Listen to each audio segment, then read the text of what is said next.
ನಮಸ್ಕಾರ. ದಿನದಲ್ಲಿ ನಡೆದಿರುವಂತಹ ಎಲ್ಲಾ ವಿದ್ಯಮಾನಗಳನ್ನು ತಿಳಿಸುವಂತಹ 30 Minutes 30 ನ್ಯೂಸ್ಗೆ ಸ್ವಾಗತ. ನಾನು ನವಿತಾ ಅಜಿನ್. ಬೆಳಗಿನಿಂದ ಈ ಕ್ಷಣದವರೆಗೂ ನಡೆದಿರುವ ಎಲ್ಲ ಪ್ರಮುಖ ವಿದ್ಯಮಾನಗಳನ್ನು 30 ಸುದ್ದಿಗಳಲ್ಲಿ ನೋಡ್ತಾ ಹೋಗೋಣ.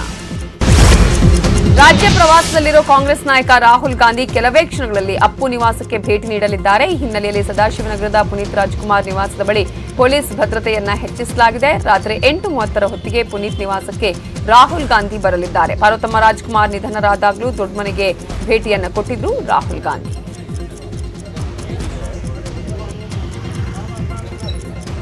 ಅಪ್ಪು ನಿವಾಸಕ್ಕೆ ಭೇಟಿ ನೀಡಲಿದ್ದಾರೆ ರಾಹುಲ್ ಗಾಂಧಿ. ಈ ಹಿನ್ನೆಲೆಯಲ್ಲಿ ಪುನೀತ್ ರಾಜ್ಕುಮಾರ್ ಅವರ ನಿವಾಸಕ್ಕೆ ಈಗಾಗಲೇ ಹೆಚ್ಚಿನ ಬಿಗಿ ಭದ್ರತೆಯನ್ನ ಕೈಗೊಳ್ಳಲಾಗಿದೆ. 8:30 ಹೊತ್ತಿಗೆ ರಾಹುಲ್ ಗಾಂಧಿ ಅಲ್ಲಿಗೆ ಭೇಟಿಯನ್ನ ಕೊಡಲಿದ್ದಾರೆ. ಈ ಹಿನ್ನೆಲೆಯಲ್ಲಿ ಎಲ್ಲಾ ರೀತಿಯಾದಂತಹ ಪೊಲೀಸ್ ಭದ್ರತೆಯನ್ನ ಮಾಡಲಾಗಿದೆ. ಜೊತೆಗೆ ಹೆಚ್ಚಿನ ಪೊಲೀಸರನ್ನ ನಿಯೋಜನೆ ಮಾಡಲಾಗಿದೆ. ಸದಾಶಿವನಗರದಲ್ಲಿದೆ ಪುನೀತ್ ರಾಜ್ಕುಮಾರ್ ಅವರ ನಿವಾಸ. ಈ ಹಿನ್ನೆಲೆಯಲ್ಲಿ ರಾಹುಲ್ ಗಾಂಧಿ ಆಗಮನದ ಹಿನ್ನೆಲೆಯಲ್ಲಿ ಈಗ ಎಲ್ಲಾ ರೀತಿಯಂತಹ ಸಿದ್ಧತೆಗಳನ್ನು ಮಾಡಿಕೊಳ್ಳಲಾಗಿದೆ. ಪ್ರಮುಖವಾಗಿ ರಾಹುಲ್ ಗಾಂಧಿ ಅವರು ಪಾರ್ವತಮ್ಮ ರಾಜ್ಕುಮಾರ್ ನಿಧನರಾದಾಗಲೂ ಕೂಡ ದೊಡ್ಡಮನೆಗೆ ಭೇಟಿಯನ್ನ ಕೊಟ್ಟಿದ್ರು.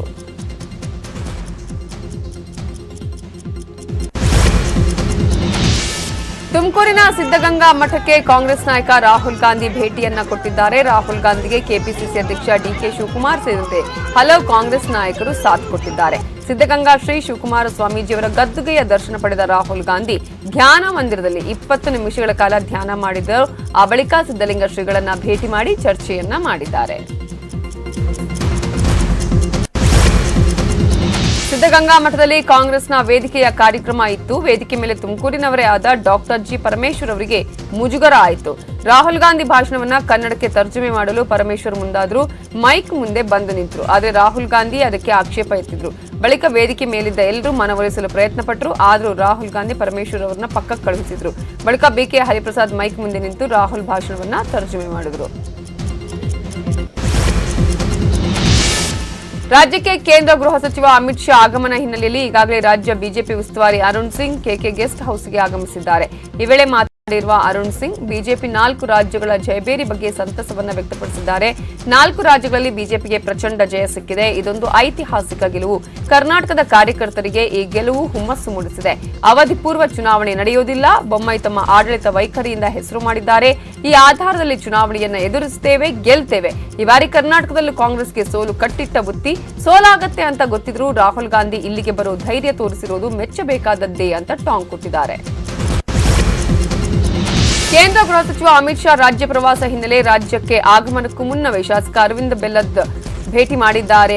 ಅಮಿತ್ ಶಾ ಅವರನ್ನ ದೆಹಲಿಯಲ್ಲಿ ಅಮಿತ್ ಶಾ ಅವರನ್ನ ಭೇಟಿ ಮಾಡಿರುವ ಶಾಸಕ ಅರವಿಂದ್ ಬೆಲ್ಲದ್ ವಿವಿಧ ಅಭಿವೃದ್ಧಿ ಕಾರ್ಯಗಳ ಜೊತೆಗೆ ಅಮಿತ್ ಶಾ ಅವರ ಜೊತೆ ಚರ್ಚಿಸಿರುವುದಾಗಿ ತಿಳಿಸಿದ್ದಾರೆ. ಹಿಜಾಬ್ ವಿವಾದ ಶುರುವಾದಾಗಿನಿಂದ ರಾಜ್ಯದಲ್ಲಿ ಒಂದಲ್ಲ ಒಂದು ಸರಣಿ ವಿವಾದಗಳು ಹುಟ್ಟುತ್ತಾನೇ ಇವೆ. ಸರಣಿ ವಿವಾದಗಳಿಂದ ರಾಜ್ಯದಲ್ಲಿ ಹಿಂದೂ ಮುಸ್ಲಿಂ ಸಮುದಾಯದ ಮಧ್ಯೆ ಬಿರುಕುಂಟಾಗಿದೆ. ಈ ಹಿನ್ನೆಲೆಯಲ್ಲಿ ಇವತ್ತು ಮಾಜಿ ಸಿಎಂ ಎಚ್ ಡಿ ಕುಮಾರಸ್ವಾಮಿ ಎಲ್ಲವನ್ನ ನಿಲ್ಲಿಸಿ ವಿಎಚ್ಪಿ ಬಜರಂಗ ದಳದವರು ಸಮಾಜಘಾತಕರು, ಪೋಲಿಗಳು, ಕಾಂಗ್ರೆಸ್ನವರಿಗೆ ತಾಕತ್ತಿಲ್ಲ ಅಂತ ಸಿಎಂ ಬೊಮ್ಮಾಯಿಗೆ ಕ್ರಮ ಕೈಗೊಳ್ಳಲಿ ಅಂತ ಹೇಳಿ ಅವಾಚ್ಯ ಪದವನ್ನ ಬಳಸಿ ಸವಾಲು ಹಾಕಿದ್ರು. ಈ ಹೇಳಿಕೆಯ ಬಳಿಕ ಬಿಜೆಪಿ ಮುಖಂಡರು ಎಚ್ಡಿಕೆ ವಿರುದ್ಧ ವಾಗ್ದಾಳಿ ನಡೆಸಿದ್ರು. ಆದರೆ ಈಗ ಎಚ್ ಡಿ ಕುಮಾರಸ್ವಾಮಿ ನಿಂದನೆಯ ಹೇಳಿಕೆಗೆ ವಿಷಾದವನ್ನ ವ್ಯಕ್ತಪಡಿಸಿದ್ದಾರೆ. ಸರ್ಕಾರದ ಮೌನದಿಂದ ನಾನು ಆ ರೀತಿ ಮಾತನಾಡಿದ್ದೀನಿ, ಆ ಪದ ಬಳಸಿದ್ದಕ್ಕೆ ನಾನು ವಿಷಾದವನ್ನ ವ್ಯಕ್ತಪಡಿಸುತ್ತೇನೆ ಅಂತ ಮಾಜಿ ಸಿಎಂ ಎಚ್ ಡಿ ಕುಮಾರಸ್ವಾಮಿ ಹೇಳಿದ್ದಾರೆ. ರಾಜ್ಯ ಸರ್ಕಾರ ನಡೆಸೋದಕ್ಕೆ ಏನ್ ಬೇಕೋ ಅದು ನಮ್ಮ ಮುಖ್ಯಮಂತ್ರಿಗಳಿಗೆ ಇದೆ ಅಂತ ಎಚ್ಡಿಕೆ ಹೇಳಿಕೆಗೆ ಸಚಿವ ನಾಗೇಶ್ ಟಾಂಗ್ ಅನ್ನ ಕೊಟ್ಟಿದ್ದಾರೆ. ಹಲಾಲ್ ಅನ್ನೋದು ಒಂದು ಧರ್ಮದ ಆಚರಣೆ. ಹಲಾಲ್ ಮಾಡೋದನ್ನ ಸರ್ಕಾರ ಹೇಳಿಲ್ಲ ಅಥವಾ ನಿಷೇಧಿಸುವುದಾಗಿಯೂ ಸರ್ಕಾರ ಹೇಳಿಲ್ಲ. ಯಾವುದೇ ಸಂಘ ಸಂಸ್ಥೆಗಳು ಹಲಾಲ್ ಮಾಡ್ತಾ ಇರುವ ಅಂಗಡಿ ಮುಂದೆ ಹೋಗಿ ಪ್ರತಿಭಟನೆ ಮಾಡಿಲ್ಲ. ಹೀಗಾಗಿ ಹಲಾಲ್ಗೂ ಆ ಹೇಳಿಕೆಗೂ ಸರ್ಕಾರಕ್ಕೂ ಏನ್ ಸಂಬಂಧ, ಕುಮಾರಸ್ವಾಮಿ ಅವರೇ ಹೇಳಬೇಕು ಅಂತ ಹೇಳಿ ಸಚಿವ ನಾಗೇಶ್ ಆಗ್ರಹ ಮಾಡಿದ್ದಾರೆ. ಹಾಗೆಯೇ ಎಚ್ಡಿಕೆ ಹೇಳಿಕೆಗೆ ಶಾಸಕ ರೇಣುಕಾಚಾರ್ಯ ಸಹ ಕಿಡಿಕಾರಿದ್ದಾರೆ. ಮಾಜಿ ಪ್ರಧಾನಿಯ ಮಗನಾಗಿ ಈ ರೀತಿ ಮಾತನಾಡಬಾರದು. ಜವಾಬ್ದಾರಿ ಸ್ಥಾನದಲ್ಲಿರುವವರು ಬಸವರಾಜ ಬೊಮ್ಮಾಯಿ ಅವರು ಯಾವ ರೀತಿ ಕಾನೂನು ಸುವ್ಯವಸ್ಥೆಯನ್ನ ಮಾಡಬೇಕು ಅಂತ ಗೊತ್ತಿದೆ. ಅವರಿಗೆ ಆಡಳಿತದ ಅವರಿಗೆ ಅನುಭವ ಇದೆ. ಸಂಘರ್ಷಗಳನ್ನು ಯಾವ ರೀತಿ ಕಂಟ್ರೋಲ್ ಮಾಡಬೇಕು ಅಂತ ಗೊತ್ತಿದೆ, ಮಾಡ್ತಾರೆ. ಸಂಘರ್ಷಕ್ಕೆ ಅವಕಾಶ ಕೊಡುವುದಿಲ್ಲ. ವಿವಾದಾತ್ಮಕ ಹೇಳಿಕೆಯಿಂದ ಸಂಘರ್ಷಕ್ಕೆ ಕಾರಣ ಆಗುತ್ತೆ. ಎಚ್ಡಿಕೆ ಬೇಷರತ್ ಕ್ಷಮೆ ಯಾಚನೆ ಮಾಡಬೇಕು ಅಂತ ಶಾಸಕ ರೇಣುಕಾಚಾರ್ಯ ಒತ್ತಾಯ ಮಾಡಿದ್ದಾರೆ. ಇನ್ನು ಮಾಜಿ ಸಿಎಂ ಕುಮಾರಸ್ವಾಮಿ ಹೇಳಿಕೆಗೆ ಬಿಜೆಪಿ ನಾಯಕರು ಕಿಡಿಕಾರಿದ್ದಾರೆ. ಬೊಮ್ಮಾಯಿ ಅವರಿಗೆ ಗಂಡಸ್ತನ ಇದ್ದದ್ದಕ್ಕೆ ಅಧಿಕಾರವನ್ನ ಮಾಡುತ್ತಿದ್ದಾರೆ ಅಂತ ಉಡುಪಿಯಲ್ಲಿ ಶಾಸಕ ರಘುಪತಿ ಭಟ್ ಹೇಳಿದ್ದಾರೆ. ಬೊಮ್ಮಾಯಿ ತನ್ನ ಗಂಡಸ್ತನವನ್ನ ಆಡಳಿತದಲ್ಲಿ ತೋರಿಸುತ್ತಿದ್ದಾರೆ. ಬೊಮ್ಮಾಯಿ ಯಾವುದೇ ಒಂದು ಧರ್ಮದ ಪರವಾಗಿ ನಿರ್ಧಾರಗಳನ್ನು ತೆಗೆದುಕೊಂಡಿಲ್ಲ. ಮುಖ್ಯಮಂತ್ರಿಯಾಗಿ ಎಲ್ಲರನ್ನ ಸಮಾನವಾಗಿ ಕಾಣ್ತಿದ್ದಾರೆ ಅಂತ ಎಚ್ಡಿಕೆಗೆ ಶಾಸಕ ರಘುಪತಿ ಭಟ್ ತಿರುಗೇಟು ಕೊಟ್ಟರು. ರಾಜ್ಯದಲ್ಲಿ ಹಲಾಲ್ ವರ್ಸಸ್ ಜಟ್ಕಾ ಕಟ್ ಅಭಿಯಾನ ಜೋರಾಗಿದೆ. ಅತಿ ಹೆಚ್ಚು ಅಲ್ಪಸಂಖ್ಯಾತರಿರುವ ಸಿದ್ದಾಪುರ ವಾರ್ಡ್ನಿಂದ ಬೃಹತ್ ಅಭಿಯಾನ ನಡೆಸಲು ಬಜರಂಗ ದಳ ನಿರ್ಧರಿಸಿದೆ. ಸಿದ್ದಾಪುರದಲ್ಲಿ ಒಬ್ಬ ಎಸ್ಡಿಪಿಐ ಕಾರ್ಯಕರ್ತ ಪಾಲಿಕೆ ಚುನಾವಣೆಯಲ್ಲಿ ಗೆದ್ದಿದ್ದ. ಅದರಿಂದ ಅಲ್ಲಿಂದಲೇ ಅಭಿಯಾನ ನಡೆಸಲು ಬಜರಂಗ ದಳ ನಿರ್ಧಾರ ಮಾಡಿದೆ. ಇದರ ಮಧ್ಯೆ ಇವತ್ತು ಬೆಂಗಳೂರಿನ ಕೋರಮಂಗಲ, ಜೆಪಿ ನಗರದಲ್ಲಿ ಅಭಿಯಾನ ನಡೆದಿದೆ. ಹಲಾಲ್ ಕಟ್ ಬೋರ್ಡ್ಗಳನ್ನು ಬಜರಂಗ ದಳ ಕಾರ್ಯಕರ್ತರು ತೆರವು ಮಾಡಿದ್ರು. ಕೋರಮಂಗಲದ ಅರಮನೆ ದೊನ್ನೆ ಬಿರಿಯಾನಿ ಹೋಟೆಲ್ನ ಬೋರ್ಡ್ ತೆಗೆದು ಹಾಕಲಾಗಿದೆ. ಜೆಪಿ ನಗರದ ಅಲ್ಟ್ರಾ ಬಿರಿಯಾನಿ ಪ್ಯಾರಡೈಸ್ ಹೋಟೆಲ್ ಮೇಲಿದ್ದ ಹಲಾಲ್ ಫಲಕವನ್ನು ತೆಗೆದುಹಾಕಲಾಗಿದೆ. ಚಿತ್ರದುರ್ಗ ಸಿರಿಗೆರೆ ತರಳಬಾಳು ಮಠದ ಸಾಣೆಹಳ್ಳಿ ಶಾಖಾ ಮಠದ ಪಂಡಿತ ಆರಾಧ್ಯ ಶಿವಾಚಾರ್ಯ ಸ್ವಾಮೀಜಿಗಳು ರಾಜ್ಯದಲ್ಲಿ ಕೋಮು ಸೌಹಾರ್ದದಲ್ಲಿ ಭಿನ್ನ ಹಿನ್ನೆಲೆ ಪ್ರತಿಕ್ರಿಯಿಸಿದ್ದಾರೆ.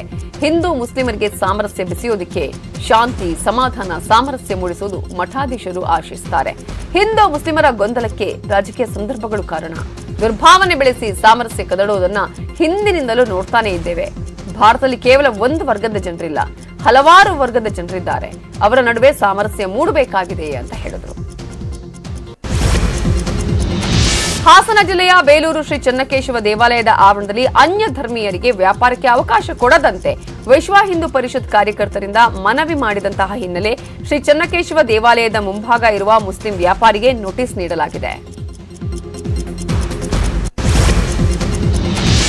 ಶ್ರೀಶೈಲದಲ್ಲಿ ಭಕ್ತರು ಹಾಗೂ ವ್ಯಾಪಾರಿಗಳ ಮಧ್ಯೆ ಗಲಾಟೆ ಕುರಿತು ಶ್ರೀಶೈಲ ಜಗದ್ಗುರುಗಳು ವಿಡಿಯೋ ಹೇಳಿಕೆಯನ್ನ ಬಿಡುಗಡೆ ಮಾಡಿದ್ದಾರೆ. ನಿನ್ನೆ ರಾತ್ರಿ ಕರ್ನಾಟಕದ ಓರ್ವ ಭಕ್ತ ಹಾಗೂ ಸ್ಥಳೀಯ ಹೋಟೆಲ್ ನಡೆಸ್ತಾ ಇದ್ದ ವ್ಯಕ್ತಿಯ ನಡುವೆ ಜಗಳ ಆಗಿದೆ. ಇದೇ ಗಲಾಟೆ ಎರಡು ಸಮುದಾಯಗಳ ನಡುವೆ ದೊಡ್ಡ ಮಾರಾಮಾರಿಗೂ ಕೂಡ ಕಾರಣ ಆಗುವಂತೆ ಆಯಿತು. ಕರ್ನಾಟಕದ ವ್ಯಕ್ತಿ ಮೇಲೆ ಸ್ಥಳೀಯ ವ್ಯಕ್ತಿ ಹಲ್ಲೆ ಮಾಡಿದ್ದು, ಗಾಯಗೊಂಡ ವ್ಯಕ್ತಿಯನ್ನ ಆಸ್ಪತ್ರೆಗೆ ದಾಖಲಿಸಲಾಗಿದೆ. ಆದರೆ ಗಾಯಾಳು ಕರ್ನಾಟಕದ ವ್ಯಕ್ತಿ ಮೃತಪಟ್ಟಿದ್ದಾನೆ ಅಂತ ಸುದ್ದಿ ಹರಡಿ ಗಲಾಟೆ ತೀವ್ರ ಸ್ವರೂಪವನ್ನು ಪಡೆದುಕೊಂಡಿತ್ತು. ಶ್ರೀಶೈಲ ಜಗದ್ಗುರುಗಳು ಡಾಕ್ಟರ್ ಶ್ರೀ ಚೆನ್ನಸಿದ್ದರಾಮ ಪಂಡಿತ ಆರಾಧ್ಯ ಶಿವಾಚಾರ್ಯ ಮಹಾಸ್ವಾಮಿ, ಇದು ವಾಸ್ತವ ಸ್ಥಿತಿಯಲ್ಲ, ಇಲ್ಲಿ ಪರಿಸ್ಥಿತಿ ಸಹಜವಾಗಿದೆ, ಕರ್ನಾಟಕದ ಭಕ್ತರೆಲ್ಲ ಇಲ್ಲಿ ಸುರಕ್ಷಿತವಾಗಿದ್ದಾರೆ ಅಂತಹ ಒಂದು ಭರವಸೆಯನ್ನ ಕೊಟ್ಟರು. ಬಿಬಿಎಂಪಿ ಕಸದ ಲಾರಿಯಿಂದ ನಿರಂತರ ಅಪಘಾತ ಹಿನ್ನೆಲೆ ಬಿಬಿಎಂಪಿ ಘನತ್ಯಾಜ್ಯ ನಿರ್ವಹಣಾ ವಿಭಾಗದ ಜಂಟಿ ಆಯುಕ್ತರನ್ನ ಎತ್ತಂಗಡಿ ಮಾಡಲಾಗಿದೆ. ಘನತ್ಯಾಜ್ಯ ನಿರ್ವಹಣಾ ವಿಭಾಗದ ಜಂಟಿ ಆಯುಕ್ತ ಸರ್ಫರಾಜ್ ಖಾನ್ ಮಾತೃ ಇಲಾಖೆಗೆ ವರ್ಗಾಯಿಸಿ ರಾಜ್ಯ ಸರ್ಕಾರ ಆದೇಶವನ್ನ ಹೊರಡಿಸಿದೆ. ಕನ್ನಡದ ಜನಪ್ರಿಯ ಆಂಕರ್ ಅನುಶ್ರೀ ತಂದೆ ಅಂತ ಇರೋ ಸಂಪತ್ ರಾಜ್ ಐಸಿಯುನಲ್ಲಿ ಚಿಕಿತ್ಸೆ ಪಡೆಯುತ್ತಿದ್ದಾರೆ. ಪಾರ್ಶ್ವವಾಯುವಿನಿಂದ ಬಳಲ್ತಾ ಇರುವ ಸಂಪತ್ ಸ್ಥಿತಿ ಈಗ ಗಂಭೀರವಾಗಿದೆ. ನಿನ್ನೆ ಮಾತನಾಡ್ತಾ ಇದ್ದ ಸಂಪತ್ ಈಗ ಮಾತನಾಡದ ಸ್ಥಿತಿಗೆ ತಲುಪಿದ್ದಾರೆ. ವೈದ್ಯರು ಸಹ 2 ದಿನಗಳ ಕಾಲವನ್ನ ನಿಗದಿಪಡಿಸಿದ್ದಾರೆ. ಸಂಪತ್ರನ್ನ ನೋಡಿಕೊಳ್ತಾ ಇರೋ ಶಿವಲಿಂಗಯ್ಯ ಒಂದು ದಿನದಲ್ಲಿ 3-4 ಬಾರಿ ಬಿಡಿಸಿ ಬರ್ತಿದೆ, ಪರಿಸ್ಥಿತಿ ಕ್ಲಿಷ್ಟಕರವಾಗಿದೆ ಅಂತ ಹೇಳ್ತಿದ್ದಾರೆ.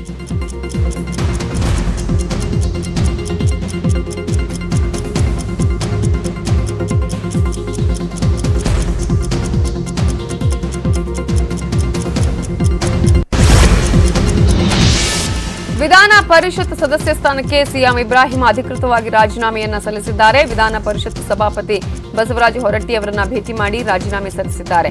ನಂತರ ಎಚ್ಡಿಕೆ ಸಿಎಂ ಇಬ್ರಾಹಿಂ ಅವರನ್ನ ಭೇಟಿ ಮಾಡಿದ್ದಾರೆ. ನಂತರ ಅದರ ಜೊತೆ ಮಾತನಾಡಿದಂತಹ ಸಿಎಂ ಇಬ್ರಾಹಿಂ 6.5 ಕೋಟಿ ಜನ ನಮಗೆ ಆಶೀರ್ವಾದ ಮಾಡಬೇಕು, ನಾನು ಕಿಂಗ್ ಅಲ್ಲ, ಕಿಂಗ್ ಮೇಕರ್, ನಾನು ಅಲ್ಪಸಂಖ್ಯಾತರಲ್ಲೇ ನಾಯಕ ಅಂತ ಕುಮಾರಸ್ವಾಮಿ ಒಪ್ಪಿದ್ದಾರೆ. ಬಹುಮತದ ಮೂಲಕ ಜೆಡಿಎಸ್ ಅಧಿಕಾರಕ್ಕೆ ತರ್ತೇವೆ ಅಂತ ಹೇಳಿದ್ದಾರೆ. ಹಳ್ಳಿ ಹಕ್ಕಿ ವಿಶ್ವನಾಥ್ಗೆ ಆಮ್ ಆದ್ಮಿ ಪಕ್ಷ ಗಾಳ ಹಾಕ್ತಿದೆ. ವಿಶ್ವನಾಥ್ಗೆ ಪಕ್ಷ ಸೇರುವಂತೆ ಆಫರ್ ಅನ್ನ ಕೊಟ್ಟಿದೆ. ದೆಹಲಿಯಲ್ಲಿ ವಿಶ್ವನಾಥ್ ಭೇಟಿ ಮಾಡಿದ ದೆಹಲಿಯ ಆಪ್ ಶಾಸಕ ದಿನೇಶ್ ಮೊಹಾನಿಯಾ ಆಪ್ಗೆ ಬರುವಂತೆ ಆಫರ್ ನೀಡಿದ್ದಾರೆ.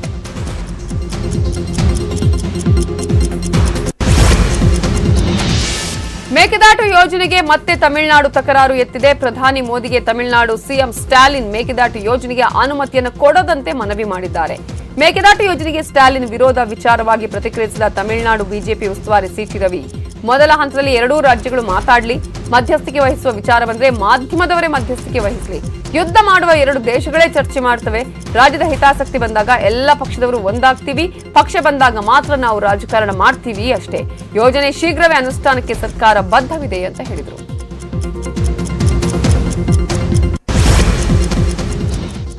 ಇನ್ನುಳಿದ ಪ್ರಮುಖ 10 ಸುದ್ದಿ ನೋಡೋಣ ಬ್ರೇಕ್ ಆದ್ಮೇಲೆ.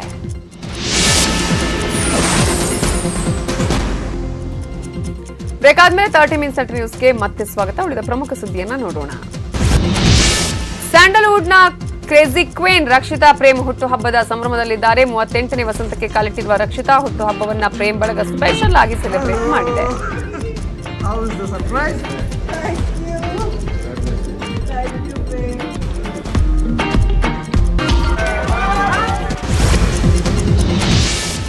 ಸ್ಯಾಂಡಲ್ವುಡ್ಗೆ ಮನೋಮೂರ್ತಿ ಮತ್ತೆ ಕಂಬ್ಯಾಕ್ ಆಗಿದ್ದಾರೆ. ಕೆಲ ವರ್ಷಗಳಿಂದ ಮ್ಯೂಸಿಕ್ನಿಂದ ದೂರವೇ ಉಳಿದಿದ್ದ ಮನೋಮೂರ್ತಿ ಈಗ ಮತ್ತೆ ಸಂಭ್ರಮ ಎನ್ನುವ ಮ್ಯೂಸಿಕಲ್ ಸಿನಿಮಾ ಮೂಲಕ ಗಾಂಧಿನಗರಕ್ಕೆ ವಾಪಸ್ ಆಗಿದ್ದಾರೆ.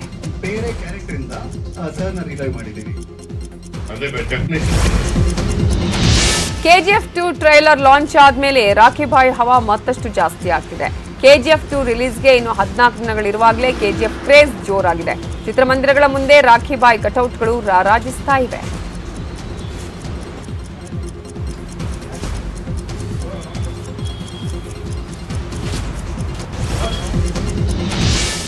ಹಾಲಿ ಚಾಂಪಿಯನ್ ಸಿಎಸ್ಕೆ ಹಾಗೂ ಲಕ್ನೋ ಸೂಪರ್ ಜೈಂಟ್ಸ್ ನಡುವೆ ಬಿಗ್ ಫೈಟ್ ನಡೀತಾ ಇದೆ. ಟಾಸ್ ಗೆದ್ದು ಲಕ್ನೋ ಬೌಲಿಂಗ್ ಆಯ್ದುಕೊಂಡಿದೆ. ಮೊದಲು ಬ್ಯಾಟಿಂಗ್ ಮಾಡ್ತಿರೋ ಸಿಎಸ್ಕೆ 9 ಓವರ್ಗಳಲ್ಲಿ 2 ವಿಕೆಟ್ ನಷ್ಟಕ್ಕೆ 99 ರನ್ ಗಳಿಸಿ ಬ್ಯಾಟಿಂಗ್ ಮಾಡ್ತಿದೆ.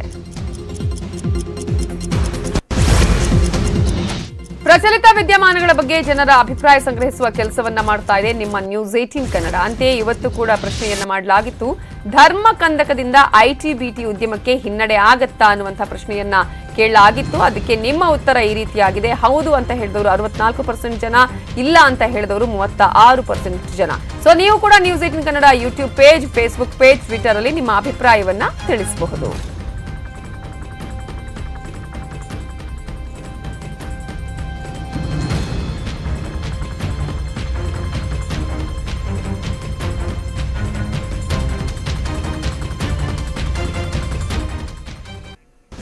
ಇವಿಷ್ಟು ಈ ಹೊತ್ತಿನ ಪ್ರಮುಖ ಸುದ್ದಿ. ನೋಡ್ತಾರೆ ನ್ಯೂಸ್ 18 ಕನ್ನಡ. ಜಾಲ ನಮ್ಮದು, ಬಲ ನಿಮ್ಮದು.